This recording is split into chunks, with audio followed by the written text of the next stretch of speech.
Hi, and welcome to another episode of Looking for Yoda. I just finished talking to Janelle Clander, who has a podcast called Badass Spiritual Warriors. Is that awesome or what? Anyway, we had some great conversation about energy healing, about her coaching, and it's super cool. So enjoy. Here we are on another episode of Looking for Yoda. And I am here with Janelle Clander of Badass Spiritual Warriors. Yes. Now, how did you come up with that? That's Why Badass? That's the name of my podcast. And how did I come up with it? I can't say it was like any sort of a process, or it just felt in alignment with me and my mission and kind of what I wanted to put out there. And I knew I wanted to create a podcast and kind of rebrand what I was doing. And it just kind of just happened and flowed very quickly. Mm-hmm. Yeah. And so how long have you been doing the podcast? It's been over 4 years now. Really consistently for like 2 years. And then, so over 4 years. Yeah. Wow, that's great. I did listen to some of your podcasts, and I really enjoyed the first episode where you tell your story. That was cool, and I could there were like parts of it I could totally relate to. Yeah. Like the traveling and been to the being lost part and being lost, yeah, depressed, and yeah, a lot of people can relate to that, right? Yeah. Yeah, I've been on some of the same beaches in Thailand and oh, stuff really? like that. But that was a long time ago. I think I was there in the last. I was there a couple times, but around '87. So it was cool. I had a good time, but I love traveling. It's. I think. What did you find that traveling, like? How did that change you, like traveling?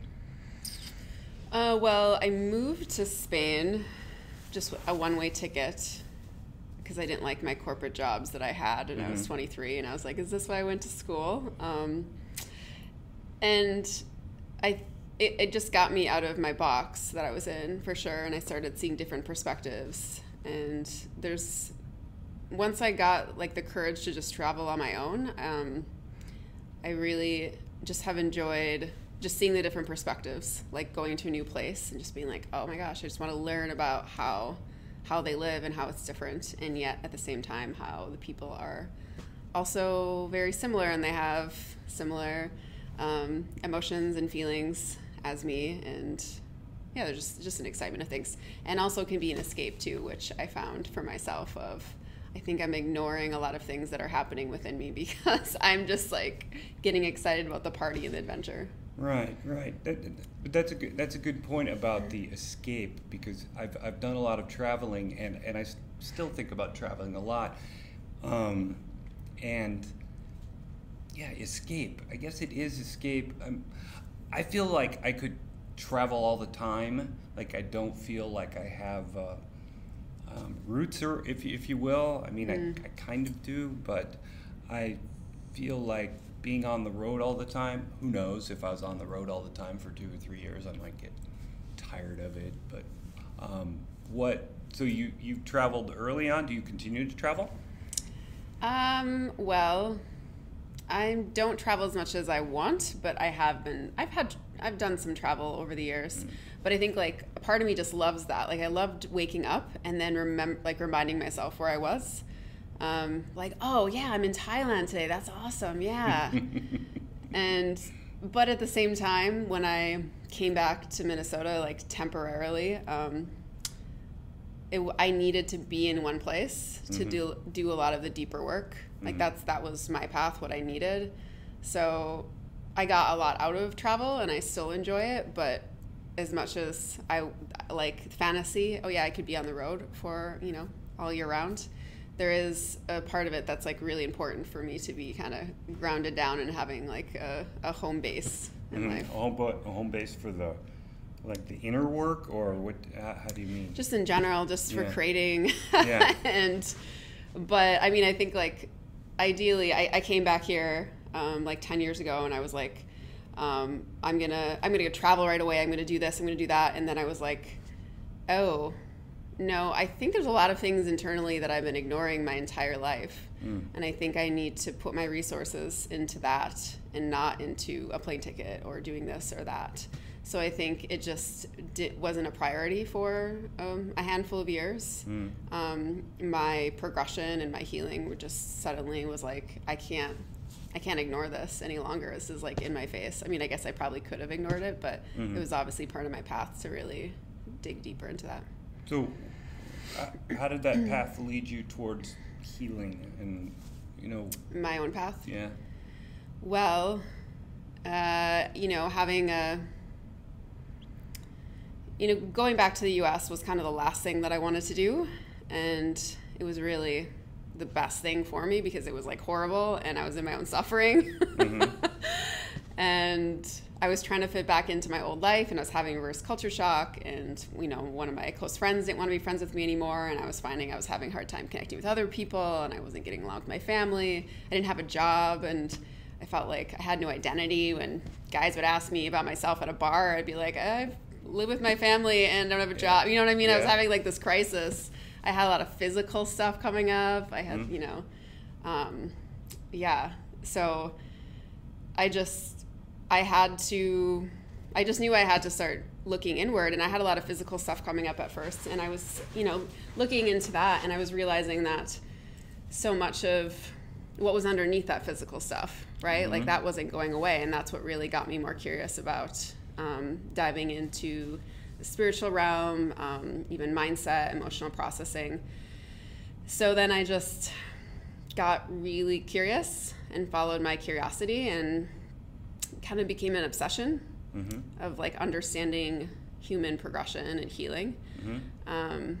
There's like just knowing that there's so many people suffering from anxiety and depression, and that the stuff that they're being told, just like me, it's not helpful.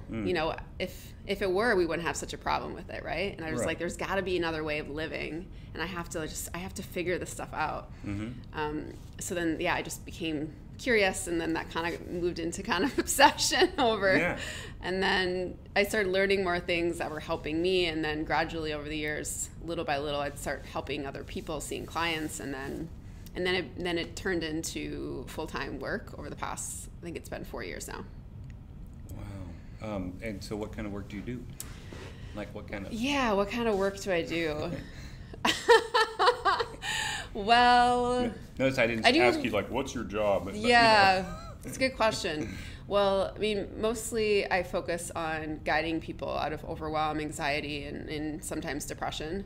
The way that I do that is really different, for every person, but I can sometimes focus more on energetic work, and then emotional processing, and then mindset, and I have found that it's all important. Like there's some people that are healers or different types of therapy, and they focus on one thing, and that's great, and I'm not saying that's bad, but for me, I just have and continue to become obsessed with the integration of all types of healing and what people really need to evolve. Because what I was noticing is there's some people that they would just focus on maybe spirituality or energetic, and then there would be like stuckness around some stuff, or like, why are some people growing and evolving, which my perception is much further, right? They're liberating themselves, right? And then other people aren't, so I thought, oh, interesting. Well, what are these other people doing that these other people aren't, or what am I doing that these other people aren't? And I think that's kind of what has just got me really curious about all of that. So yes, I work with people in a lot of different ways. Is that specific enough? Yeah. It's hard to explain everything that I do with people. No, that's okay. I mean, what you said about being curious, that's how I feel too. And I think it's that kind of curiosity that does lead us to understand people better and be able to help work with people better. It's what do you think about the concept of how you need to work on yourself before you can actually help others? Is that a valid concept, or? I mean, fairly valid. I mean, it kind of sounds. Sometimes I think about it. It sounds so self-centered. Like I gotta do, all this stuff. Oh, but it's so not, right? It's so not. Right. Yeah. It makes me think of this one person. This doesn't happen very often, but I had met this new friend, and they were like, "Oh, my brother so needs you," or "My so and so needs you," and then it's just kind of like that. Do they even want help? It's like this obsession with helping other people when it's like, what about you? Or it's like, oh no, I would never. You would never? Like I'm constantly doing work on myself, all the time, right? Well, I mean, this is not quite the same question, but who heals the healer? Who heals the healer? Yeah. Other healers. Well, and technically yourself too, if you do, other yeah. healer. Yeah, I think so. I think that, so I train people in an Eastern form of Reiki, and, I talk to them that it's a lot about confidence. Like they're able to do the same amount of healing that I do, but it's about confidence, about showing up and practicing and believing that you can. Obviously, it's still going to work, but you're not going to use it, right, unless you don't believe in yourself. So there's an element of that. There's some other stuff that I do that I do know that there was a shift in my own confidence and how I was showing up as a coach and a healer, because I'm not just an energy healer. I also do coaching, where I feel like I'm much better at what I do than I, 5 years ago, for example, or 4 years ago. So there is something to that. Did I still help people early on my journey? Of course. But I'm definitely have improved in a lot of ways, and I'm always doing my work every single day, which I think is important. I tell people that when they're looking for a mentor or coach or anyone, if the person is not actively engaged in their growth, and if they don't believe that that's important, then how are they going to really hold space for you to go deeper, right? Well, yeah, they have to be, they have to believe. Well, have you ever worked with someone, say, doing some energy healing, and they were like, yeah, whatever? Yeah. I mean... And how did that go? Yeah, I welcome that. I mean, even if people show up skeptical, I think they're still showing up, right? There's still a part of them that's like, what is this about? And honestly, those are historically have kind of been my favorites, because then they're often the people that have the coolest experiences. Right. Right. Because the stuff works, regardless of what your belief system around it is, it's still going to work. So yeah, I definitely welcome that. And to be honest, even though I was diving into my curiosity really intensely, the first, I still am, but the first few years of the work that I was doing, I was skeptical of everything. Even after I got trained in things, I was still super skeptical. So I think I also, I don't know, I have compassion, I have space. I don't take it personally if people don't believe in things that I believe in. It's part of being human. How do you describe that? Okay, can you explain Reiki a little bit? For people that want to know how practically, how do you help heal someone, or how do you with energy? Yeah, with energy.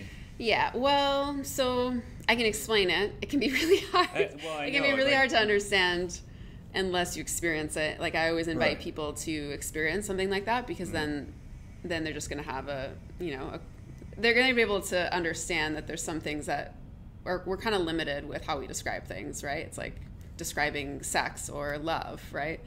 Right. To me, it's also just energy healing. It's been my experience anyway. So I do about 10 different healing modalities, and Reiki is definitely the most well-known or mainstream that I do, as far as it's practiced in a lot of hospitals, and a lot of people have heard of it and whatnot. And it's a hands-on energy healing where I have the hands on the client, and I'm just acting as a conduit for energy. So it's not my energy. I'm not when I would do it for my grandma, she'd be like, oh, I don't want to tire you out. You're going to give me all your energy. And I was like, it's not my energy, Grandma. That's an interesting way to think about it, but yeah, okay. Yeah, so I'm just the conduit for the universal energy that's coming through me, and it's allowing the client to heal in the way that they need. I can focus on a specific area of their body that they may have something coming up, whether that's physical or they'll feel it, even anxiety. But it works on many different levels. So, physical, mental, emotional, spiritual. What are the other, you said 10, what other kind of What modalities are else? there? I do something I've done quite a bit over the years. It's called, it activates your spiritual DNA. It's a life activation, spiritual DNA activation. And that's more of an empowerment session. I guess it's the best way to explain it. So it's different than Reiki. It's an empowerment session. It helps people be more in their power, which not everyone's ready for. But it helps people kind of feel, it's kind of like a jump start, I guess. A jump start on your path of like kind of feeling like, yes, I got this.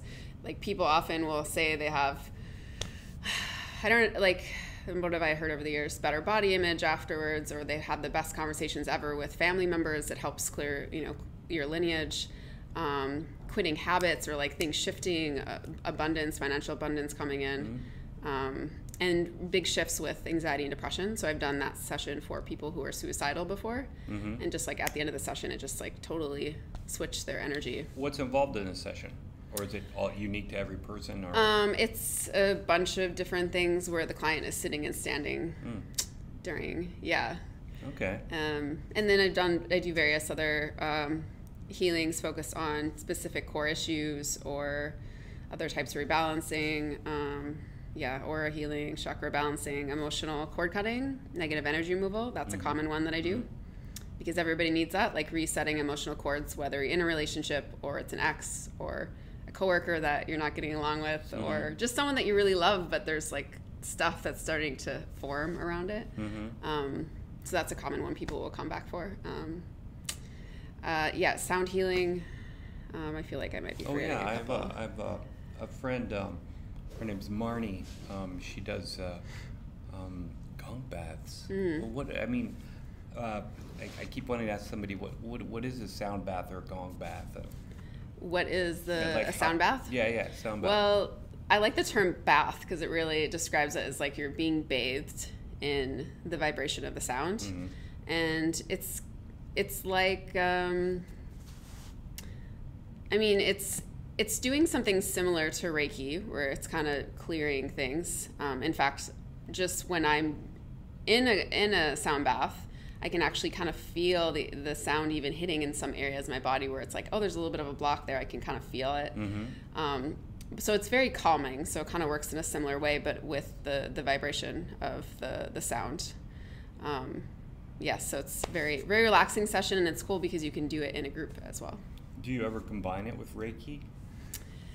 Sometimes I'll do a little bit at the end of the session, but I don't do it at the same time because there's just enough happening with, sometimes more isn't necessarily better. One of those things. So, but yeah, there's a lot of people that do combine them. Do you think that a heart can be broken in more than just the... A heart can be broken. And then can it be repaired, Broken. Yeah, I wouldn't say I wouldn't use the word broken, but you certainly could use the word broken. People always say like, oh, she broke my heart. Yeah. I think maybe you've heard this before, but a lot of times people are saying that it's not, our heart isn't broken, our expectations are, right? Oh, I like that. So it's the attachment to the thing. It's not actually the heart. But what can happen, there can be a lot of wounding in the heart, and a lot of that happens from us putting up different walls where we're not putting up shields, right? Where we're not wanting to connect. Because our heart was broken once, we don't want to trust anyone, which is kind of just an entirely silly belief that a lot of people it forms from our wounding, right? We want to like protect ourselves. So we can, people can have a lot of wounding in the heart. So sure, you could say broken heart. And yes, anything can be healed in any way, I believe, physically, energetically, emotionally. Well, I do know that when you have your heart broken, or when how did you say it? Your expectations are broken, yeah. Your expectations are broken. I know that it can be incredibly stressful for someone, or depressing, and that it can have an actual physical impact on your physical heart. I speak from experience, and I know people who have had issues with their hearts because their expectations, were broken, and it's like, wow, Well, I was actually just talking to a client before I came here about how all these physical ailments can come up from anxiety, and having heart issues is one of those things. So I would say that, it could be from that experience, the wounding, but it also could be from all the anxiety that comes up afterwards. So it's not necessarily from that experience, it's from the anxiety in that moment, right, of the fear that's creating it. Well, I know that I just felt like a puddle of tears for like months, and I knew it was eating me up in physical ways, Yeah, this is good. I like that we're talking about breakups. I like that we're talking about breakups because people they're such a traumatic thing. I mean, I think it's even worse than death, right? Because death is, when you're dead, who knows what happens, but when you're dead, that's it. I meant someone else dying in your life. But like, as if someone dies in their life, like that's final. But when you have a breakup, there can be so much like, bargaining that can happen, or like, what are they doing now? Or, I just saw them, it's just, it can be, it's a little like, a lot of it's suffering. little deaths every day for a while as you try to learn to deal with But here's the thing, the beautiful thing about breakups. I can feel it right now. Yeah, there's something there. I'm feeling it again, There's something, totally. But I think the beautiful thing about breakups is that it allows you to be more in touch with those attachments, the fears that are present all the time, that it can put us in a very vulnerable state. And although people want to resist the vulnerable state, right? When I think it's the best place to do your healing.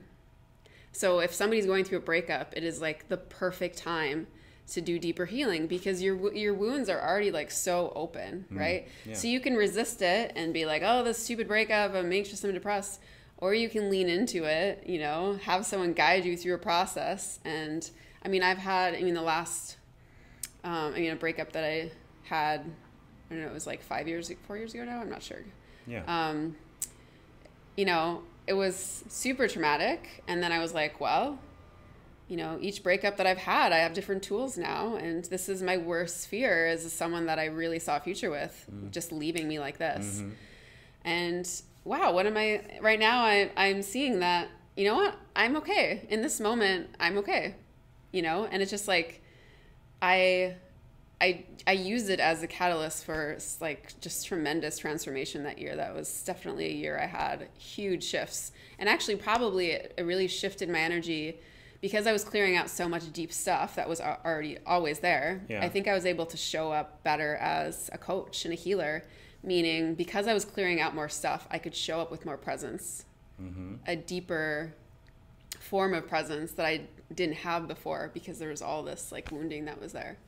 So I think it's great. I think people should welcome their breakups. And if they're like still feeling stuff from it, like you're even saying, like, I can feel it, then that's just kind of an indicator. Your body's telling you, like your soul is telling you that there's something still there to let go of or to process. Do you think that everyone has a soulmate? A soulmate. Well, that word is tough. So sometimes I struggle with language in general. I'm totally going off script here, but No, I love it. Yeah, we have to be in the moment and go off script. No, it's a good question, because I think it's hard to answer that question because I think people give a different meaning to what the word soulmate is. Yeah. So some people just say like a soulmate just means you have this like incredible connection where you meet someone and you're like, how do I know you? Or, you feel familiar to me. But you're talking about like in a romantic sense of like, there's one person out there for you. Yeah, I mean, after saying it, I already feel like it's absurd because No, it's not though. It's totally not, because it's like something that just talked about all the time. Or but people are always like, "Oh, there are to. other fish in the sea." Come on, well, how many soulmates are there? Are there as many soulmates as there are people you could meet? I mean, Well, I think we have. I like to look at them as we can have different like contracts with people. Maybe like we agreed to connect with this person before we came into physical. mm-hmm. Some of them we've have contracts to have babies with. Some of them not. So I look at it more like that, because just because you have a baby with someone and things are amazing doesn't mean that you're going to be this idea of forever. I think is definitely overplayed. There you go. So are two people supposed to get together and stay together forever? Well, everyone's path is different. So Yes, so there's a lot of exactly. people that I think are, and I think there's a lot. I mean, so open relationships are becoming a lot more popular now, and But I do you think that that's okay? What do you what do I think about open relationships? Yeah, exactly. I think that they can create a lot of expansion around communication Yeah. and authenticity, because you have to communicate a lot if you're going to have a good, respectful, open relationship, right? So it creates Right. a lot more like, oh, what do I want? What are my needs, right? Where Yeah. people are normally not thinking about that when they're just with one person, Yeah. right? But I also think that I think it's easy too. Like if you're with someone and they're like, oh, not that someone needs to do it all for you, right? Right. But if you're with and you only like someone a little bit, I think it can be really easy to just be like, well, I'm going to date you and I'm going to date you because you only do it for me like a little bit, and then this person does it for me a little bit, and I'm going to kind of piece that together. Right. But you're not going to tell them, hey, you do it for me a little bit. Well, maybe, but well, you just maybe open. by opening it up. Yeah, I mean, I think there's a lot of lessons that people are learning by exploring that. Yeah. But I think that there are a lot of lessons with being with one person too for a long time, because you really can't hide your shit, you know, like it's, and you have the opportunity to kind of break down walls in a different way when you're flowing energy in that way versus if there's another person in the picture, because then the energy flow of that anyway, it's just like it adds a different dynamic to how you're flowing energy. Right. So yeah, even just from an energetic standpoint, that things can be in balance very easily if there's more than one person involved. So yeah, I'm not against them, but I think there's like pros and cons and different lessons that people learn from being with them. Yeah, I've often thought of open relationships, open relationship being kind of like, well, that's kind of a cool utopian idea that sounds like communism, but communism, socialism, I'm like, it's like, how possible is it to, yeah, I don't know. Personally, for me, I'm like, God, if I was an open relationship, that would just, maybe I don't know.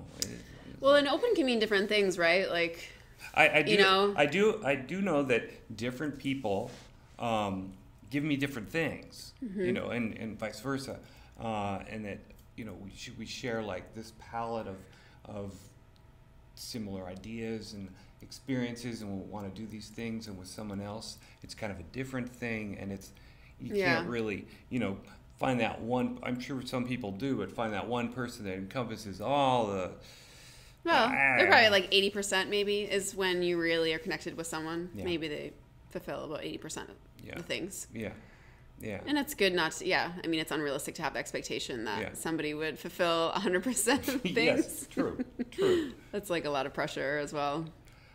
Well, right now, I mean, I've been single for quite a while now, a few years, and it's like I said, in the beginning, I was kind of like a puddle of tears, and then I've slowly kind of morphed into like, wow, this feels kind of good. It's a strange feeling. Yeah. I never thought I would feel that way. But for the longest time, I was in relationships, and I almost wonder if I kind of defined myself as having a sidekick, always. And then when I didn't have that, I was completely lost.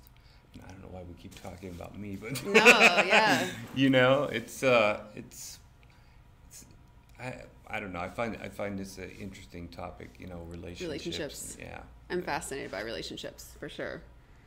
Yeah, well, I think it's good. It's like, especially, I think there's always growth in doing the opposite. So it sounds like if you were, you know, realize that maybe you were defining yourself by being in this relationship or relationship, then there's like, there's always growth in doing the opposite of like, what is it like to not be in a relationship, right? Like, who am I, right? What is my identity? That's cool that you're exploring that. I had to explore that, and I still am. Yeah, yeah. This is part of it. Totally. I just, yeah. It's all the universe. Things are just overwhelming sometimes for me. I mean, just in general in life. Yeah, I mean, sometimes I think like I can't believe that people just don't run around just going like, oh my God, I'm alive. It's insane. Can you believe this? Can you believe this? You know, yeah. We manage our reactions are very, very well of like what's appropriate, right? Whether, you know. Yeah, it's a little sad that the way we are as children. I mean, obviously we can't be that way our entire lives, but to see with those kind of eyes again. Do you think there are ways that people can, maybe techniques or practices that they can do that kind of bring them back to that state of being like a child and full of wonder? Yeah, totally. Yeah.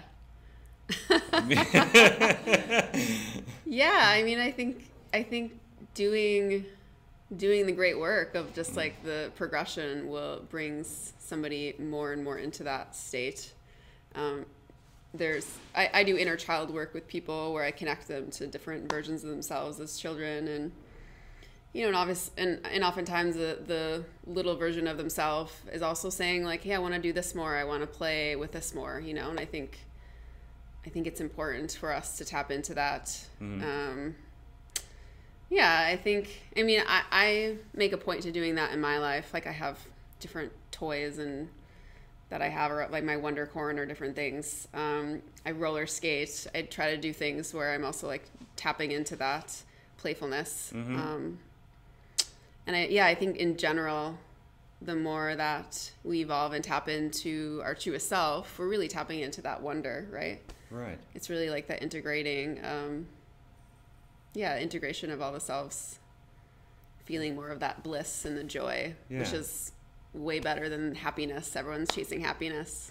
Well, I was talking to someone the other day, and I asked her about happiness. You know, what's happiness for you? And she said, happiness is a setup. And I was like, whoa. Yeah. And she said it's more about meaning and finding meaning, and which I hear a lot too. I mean, when somebody says it's about finding meaning and finding purpose, finding what do you think that means as far as opposed to happiness? Yeah. Well, first I just want to say that like happiness, I feel like people that are depressed can be happy, right? They can have moments of happiness. And it's typically attached to like an external experience, right? Like if I'm like, oh, I'm in a really good mood, someone will be like, why? Well, you know, and the more that I started doing this work, it's like oftentimes there's no reason why, right? And I think like we can attach this idea of like, if I create all this, then I'll be happy. But I personally don't correlate. Yeah, I mean, it is about meaning and purpose, and that's where we do get fulfillment. And then I think what I've enjoyed experiencing over the years is this like bliss or pure joy, where, you know, I'm not even sure. It's just like this. It's like, you know, when you take ecstasy, Yep. only you don't feel like crap the next day, or when you come down. Right.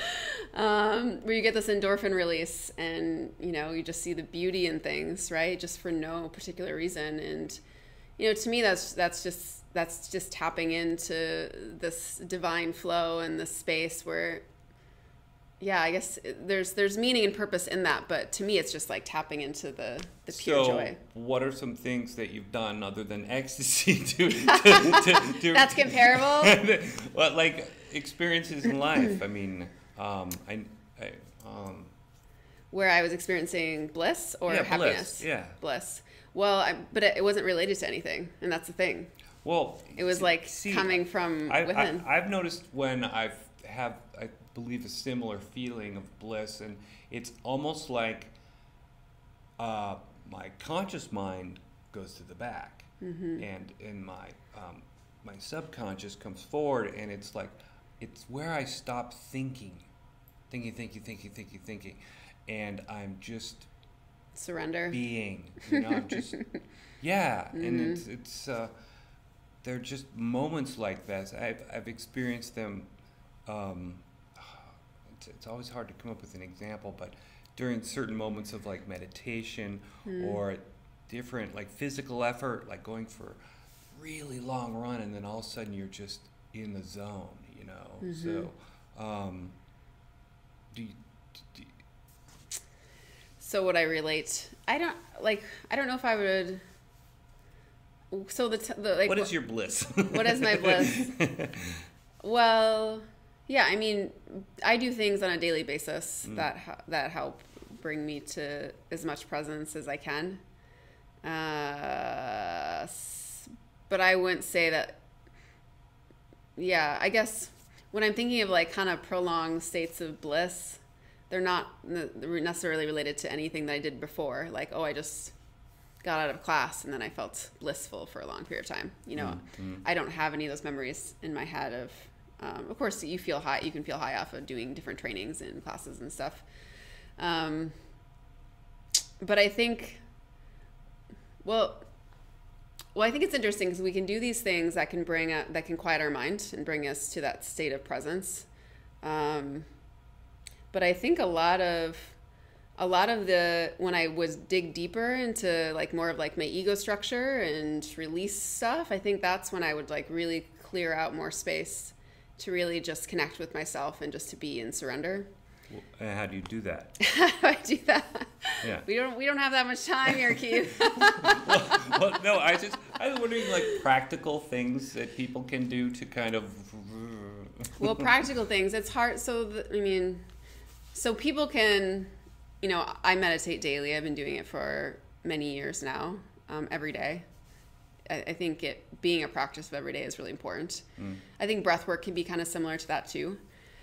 And, there's other things that are helpful. I do daily gratitude practice and setting intentions, and then I have, a bazillion other things at this point that I do daily. But I think the work of really digging in deeper really has to come, someone has to be willing to look at their shit, for one. And the interesting thing about the ego structure is that, it doesn't matter what someone's age is, they often think that they know themselves really well, and like they really have no idea. And that's what's really fascinating. That's been the most fascinating thing to me about understanding humans and healing and processing of like, wow, people have no idea of all these different things, right? So I think like when I work with people, it's partly that. It's partly kind of liberating them, seeing what their default is for all these different things, even when they think they know some core wounds because they've talked to a therapist a couple times about, oh, this happened in childhood. There's like typically way bigger ones that are running the show beyond that. You mean that they're not aware of? That they're not aware of, yeah. Because it's really like, to me, like doing this work of progressing is just having constant awareness, right? Like with compassion. Anytime we have awareness, it's important to have compassion. Like, oh, interesting, I just felt that, or I just said that, or, at first I was super critical of myself when I first started bringing awareness to my life. And then once I got the self-love and the self-compassion piece more integrated, then it's just like, now it's just constantly flowing of like, oh, it's really interesting. This came up today. This came up again. A new layer of this came up. Okay. And then I have other coaches or healers I work with. But for people that I work with, and depending on what it is, then we could do energy work. We could do some mindset work. We could do some emotional embodiment. What do you mean by mindset work? Mindset work, it would be, understanding limiting beliefs that are coming up and understanding how to reframe those limiting beliefs. Mm-hmm. Yeah. Because so many of us, we all have a crap ton of limiting beliefs that stop us from doing things. Yeah. We just believe, so we think that they're real, so we just kind of go along with it. Yeah. I'm just thinking, you're making me think that no matter how much you think you know, the more you know, the more you realize that you just don't know. You just don't know, yeah. Anything. I mean, you know some things, but yeah, but that's what's so cool. Yeah. It is cool, yeah. Is that, you thought, well, I just need to know this. Yeah. And I could have figured it out. But then the wider it gets, it's like, the more interesting it becomes. Yeah. And I guess it's fascinating. Yeah, it's super fascinating. It's super fascinating. Yeah, and it's like I'm not sure everyone thinks it's fascinating, but well, yeah, but maybe they're hiding out in their denial, right? Possible. Where it's interesting when I've had people say, "Oh, you really help people that are like really broken, or help fix them, or people that are really suffering." And I'm like, well, you're suffering. We're all friggin' suffering. Mm-hmm. Just like normal state is pretty miserable. This normal state of happiness is pretty friggin' miserable for people. Do you think that life is suffering, as Buddhists would say? Life is suffering. I mean, for sure, being a human, we have pain, and then there's the option to suffer, which it's so hard not to suffer when we have all these attachments and things. Right, exactly. We also have, pleasure. Yeah. Being a human and being physical. So there's, basically it's like we have this, we're running on this operating system that's kind of going against our truest self. And we have all this resistance, right, as being a human, but we also have the ability to tap into the flow or our truest self quite easily if we are willing to open up. But we have to be willing to do that. Okay, so if you're willing, like, I'm really willing to tap in the flow, how do I do it? Mm-hmm. How do you do it? Yeah, meditation. Well, I think when someone is, first of all, just really willing, then... Because oftentimes people think they're just ready or they're just curious. They think that they're like, yeah, no, I'm willing, but they're not really willing. Does that make sense? Why do you hook them? Well, that's the thing. Or do they have to be hooked? So people can go. So when I work with people, I typically have raised my standard where I work with people like you just explained, of like, I'm willing, because I found that we can just dig in so much more. You're always going to have resistance, right? But there's some people that are like, yeah, it sounds kind of cool, but like, oh, I don't know, I'm afraid of what I'll find, is typically the fear underneath that. I'm afraid of what I'll find. I'm afraid of who I really am. I'm afraid of, maybe being seen by me negatively, or this, perception, right, of like digging. Well, wouldn't that be liberating? Well, yes, to your logical mind, but... I have a logical mind. Yeah, so you can answer that from your logic, and that person can too, right? Like, oh yeah, I want to work with Janelle, and then there could be like oh crap. What is this going to mean, right? Like, because there's all these wounded selves that are inside that are like, no, you know what I mean? They're also going to like, it just brings up a lot of fear. So if people are willing, I think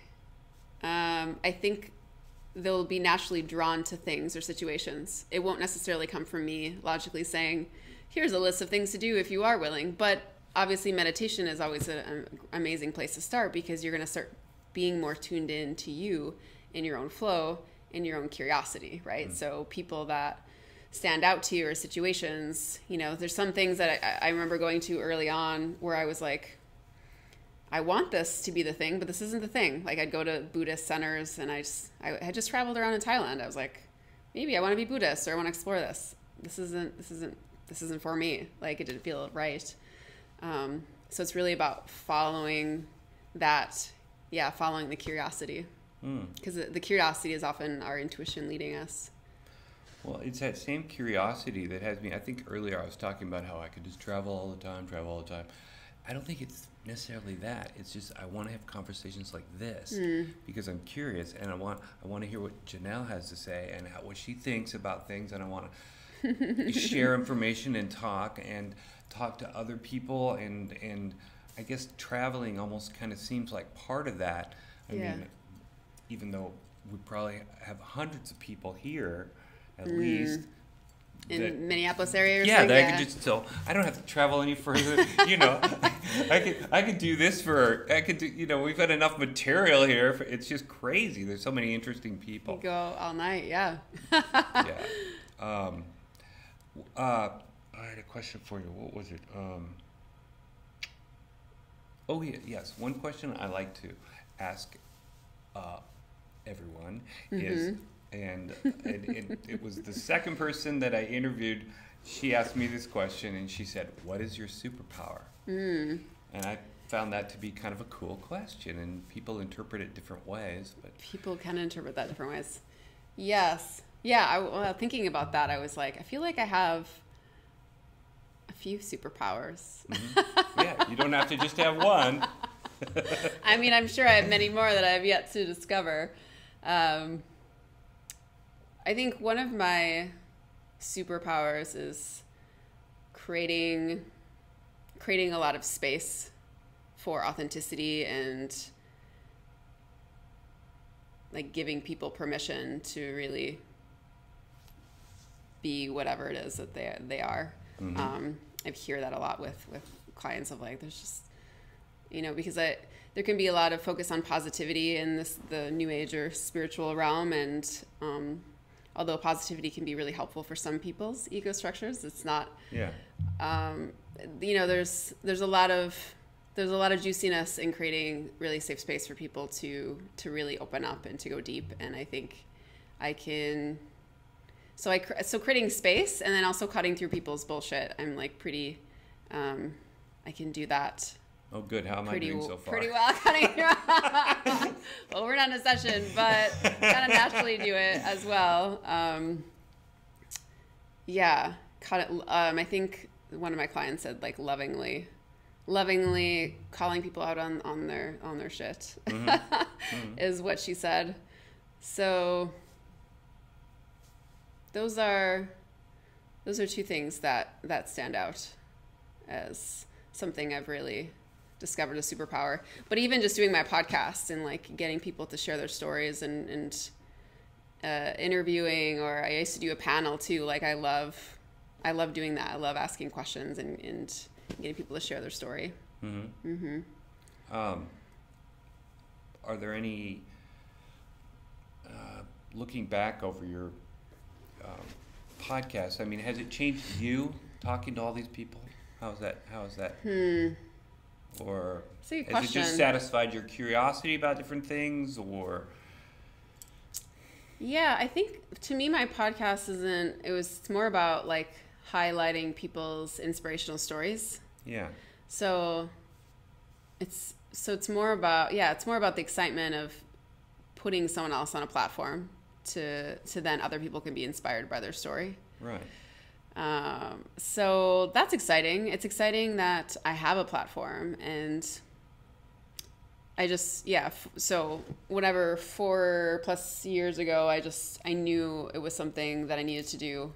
I was getting a lot of direction and communication, from universal divine messages.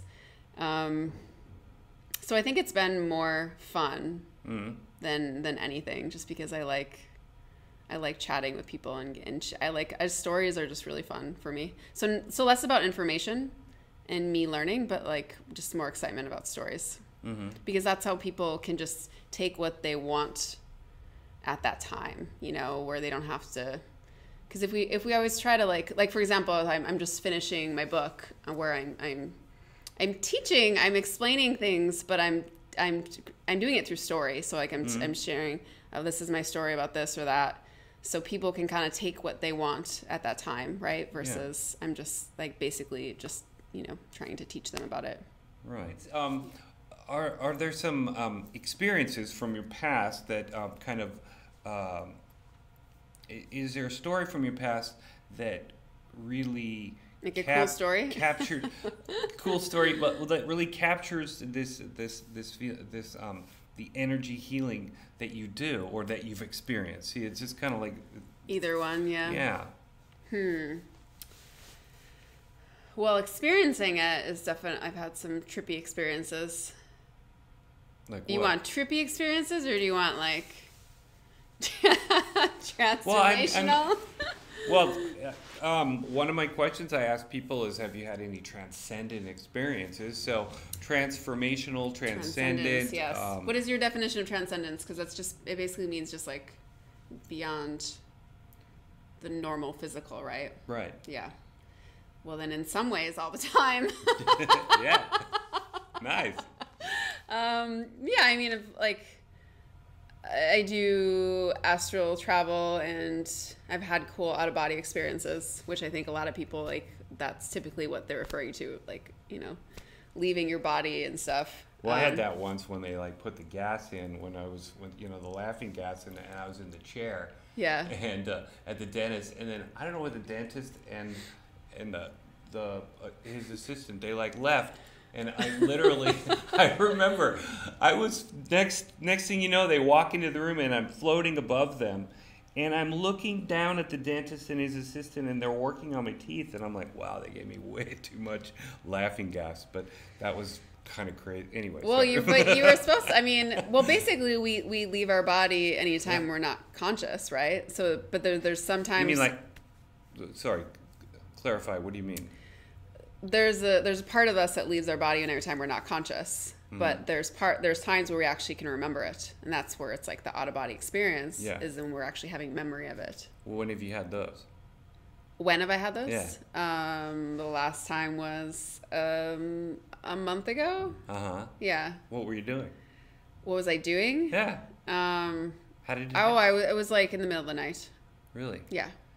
And what did it feel like? Let me think.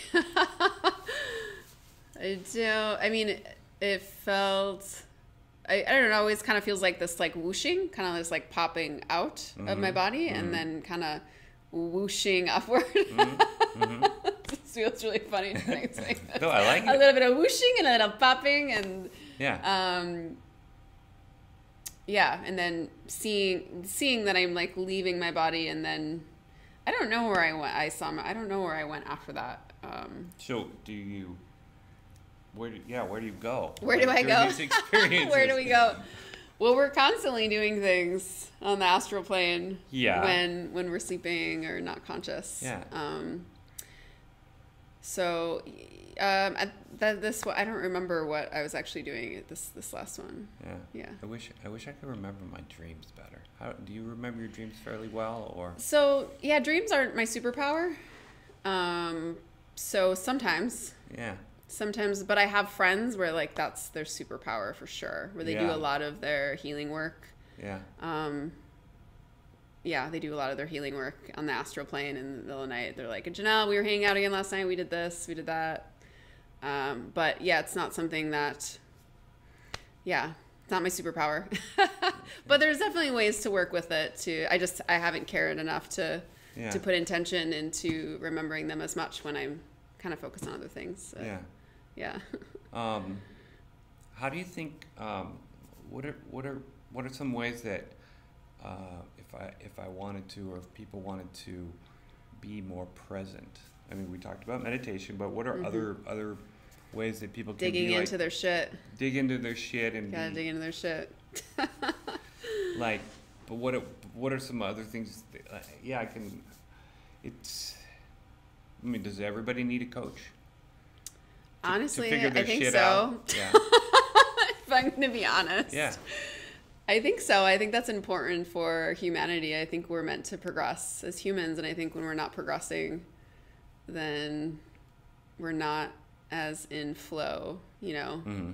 And especially if we've never done any personal growth work our entire lives, then I think it is important to do the work. Do you think we as humans on this earth are evolving, progressing? Yeah, for sure. Yeah, absolutely. How do you see that? I mean, where? I see it in fashion. Mm-hmm. Just like, yeah. I see it in fashion. There's even more of like this kind of spiritual hippie thing, crystals, and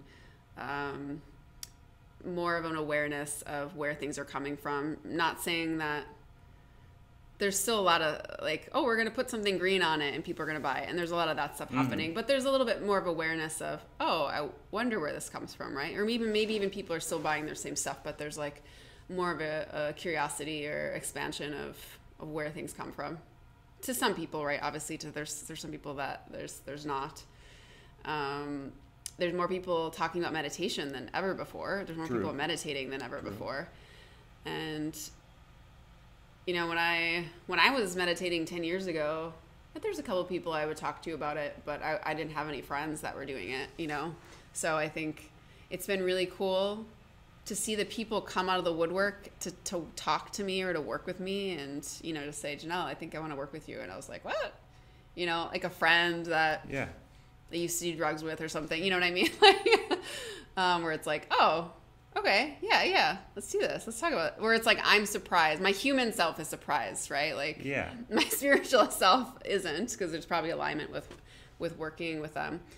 Even just like family members, I've done some healing work on some aunts in this last year where I was like, wow, I didn't think that they would ever, like, they were asking for it and paying for it. And I was like, wow, this is really, because people say, oh, well, you know, if people are older, they're not going to want to do, they're set in their ways, where it's like, yeah, maybe, but also maybe not. Like, that can also change really quickly. Like, we don't know. There's change is just, once change happens, it's just the new normal. Yeah. And I think it's hard for people to even compare what things were before. You know what I mean? Where, yeah, I think that even doing healing work for people, like I had someone I was doing healing work on, I just did one session and they had pneumonia. And in one session, the pneumonia disappeared. It was hanging out with them for a while, and I saw them the next day, and I said, "Oh, you sound so much better." Oh, really? Oh, yeah. I guess that's gone. And I'm like, yeah, your pneumonia's gone that you came to me yesterday for. And not that I need to like about me taking credit. It's like I was fascinated that this person didn't even know this change happened. Right. From this physical thing that was a big part of their life. So I think we've already evolved, you know, in the last 10 years quite a bit. Well, so do you feel like we're more aware and more informed, and we have more tools now than we have in the past, or we're using tools more? Or? Well, I mean, first comes awareness to even care about the tools. Right. But yeah, I think more people are using tools. People are more aware. I think people are more aware. So I think with awareness, we can tap into different things. I think maybe to some degree, people's depression or anxiety are more uncomfortable. And I see that as like an indicator, right? If we're depressed or anxious, like what is that telling me about myself? If I'm, you know, meaning like, what is the message there, right? What is the opportunity? Or, so I think that things can be more intense for people, but it's just like guiding people on their path. So people can, does that answer your question? Are you optimistic about the future? I am, yes. Yeah, I have a lot of faith. Yeah. Yeah. And you said spiritual, so what does spirituality mean to you? What does spirituality mean to me? Wow, how could I answer this? Well, I know. It's funny because we keep getting back to all these topics where like words are really not going to serve very well. Well, I think these kinds of questions can be interesting because I can answer them in different ways to different people. Okay. And just being like, oh, this is coming out because this is what they need to hear, right? Or like, or it could be even my day too, like the perspective. Like there's not one way of answering these questions, right? There's so many different ways of answering them. Exactly. Yeah. It's not like, what's your favorite color? Yeah, right. I think to me, spirituality is aligning with your truest self. And aligning with your true self and walking that path. So it's not, you know, when people are first kind of coming out of looking at things a little bit more, they often want to talk about religion with spirituality, which obviously is not the same thing.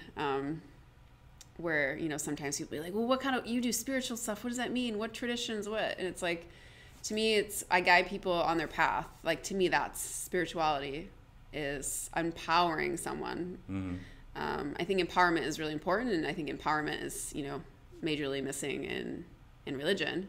There's some good stuff there, but there's a lack of empowerment. And I think spirituality is about finding your power and your light and your uniqueness and remembering that. Is it also about connecting that with the flow in the universe? Is it about... Yeah, I guess it just happens, right? Because when you start to walk your path, it starts, you feel more of the flow, right? Yeah. And a conversation I had with somebody last week, because they were saying, well, if something is meant to be, it's going to be easy and flow and whatnot. And I was like, well, to some degree, but when you're really taking a big step in, like for my podcast, for example, there was a lot of flow in creating things. And I was also like terrified. I also hit the moment of like, what am I doing? I can't put this out there. I'm going to offend people. And, people are going to judge me. And then, then there's like all the nervousness in my stomach. And like, I think anytime we're doing something that can be a really big stretch for our ego, we can be actually quite terrified. We could be in the fetal position on the floor and that can be our flow. But that's our physical self. That's like our human self. That's like our wounded self. That's like, and sometimes we don't want to stretch ourselves too much, but I think there can be this illusion that it's like always rainbows and butterflies to be on our path. And it's not. Well, But on the other side of that, there's more freedom, and then more of the fetal position, and then more freedom and love and bliss, and more fetal position. Back to the fetal position. Oh, yeah, I like that. Yeah. But it's fun. You got to enjoy it. Being a human and all of that it's good to enjoy that too. Well, what is it to be a human? What did I say earlier? Did I say this? Well, I think being a human is about the suffering and the pain and the pleasure. I think that's kind of the cool thing about the experience, right? Is because our spiritual self doesn't have the pain and the suffering, right? Or even in the pleasure to some degree, where it's like we need this physical body to really experience those things, which is kind of cool to think about, where it's like this integration. So yeah, I could answer that question so many different ways in different times, but yeah, I'm going to leave it with that. I think it is, because what it means to be spiritual or on the path, like those completely different things. Yeah. But. You've reached this point in your life. What are things that you're still seeking? What am I still seeking? Yeah. Oh my gosh, all sorts of things. Like as far as,